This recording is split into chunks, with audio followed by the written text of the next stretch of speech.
Risa Sato at Seth Domingo magsasama sa Akari. Ano ba ang maging epekto nito sa Call Smashers? Pero kung bago ka pa lang sa channel ko, huwag kalimutang mag-subscribe, like, and click the notification bell. Matatandaan nung unang umalis si Seth sa CCS. Bago pa man si Sato-san. Pero bago lisanin ni Sadie ang Creamline. Isa rin siya sa naging star player ng team. At naging MVP pa ang middle blocker. Maraming man ang nasayangan sa kanya at sari-saring mga kadahilanan ang lumabas. Kaya lumipat ito sa Charger. Pero tanging si Sadie lamang ang totoong nakakaalam sa totoong dahilan.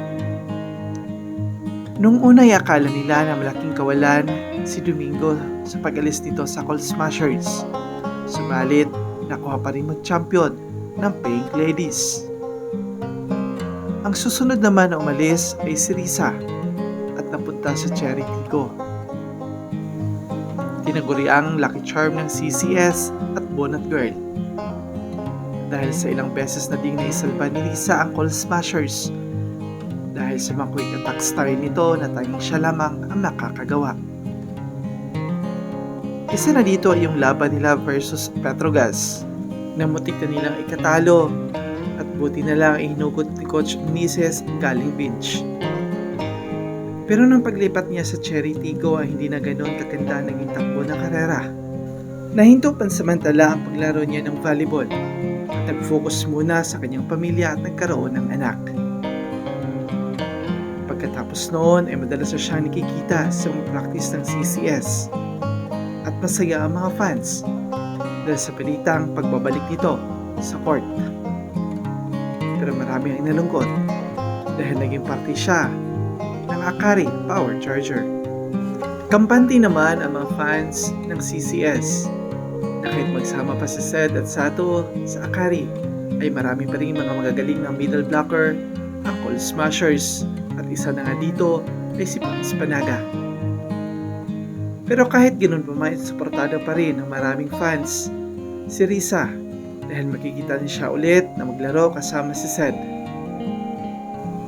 Sa naging harapan ng Charger at Joe's Coffee, marami ang nag-aabang. Baka makita na nila si Sato sa court. Pero walang Seth at Sato na naglaro. Sa unang set ay bugbog na masyado ang Charger dahil natapos ang score sa 11-25. Hirap pa rin ang Akari sa set 2 at ang Paco sa 1 ang score nila versus 10 ng Thunderbirds. Dumikit ang Chargers sa 23-21 pero unang nakaset point ang Coffee. Dumikit na sana sila dahil sa attack ni Ellie Suyod.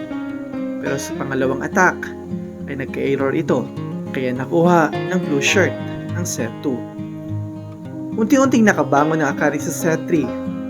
Sila na yung unang naka-24 at 23 sa kalaban. Kahit dalawang beses man nagkatay sa set point ay nairaos pa rin ng pink shirt ang set 3. Sa pang-apat na set ay lumubos sa 5 ang kalamangan ng Thunderbirds at unti-unting dumikit ang Power Charger at patuloy pa sila naghabulan ng puntos pero tinodo ng Zeus at nakuha nila ang panalo. Sa pangalawang laban ng Thunderbirds ngayon ay nagpapakita pa rin sila ng diskarte at lakas sa court. Grabe yung mga attacks nila kumpara nung nakaraang conference. Isang magandang balita naman para sa mga fans ng Coffee at Foxes dahil ngayong darating na July 30 hanggang August 2 ay sila ang magre-representa ng Pilipinas para sa Formoso Women's Volleyball International Tournament sa Taiwan.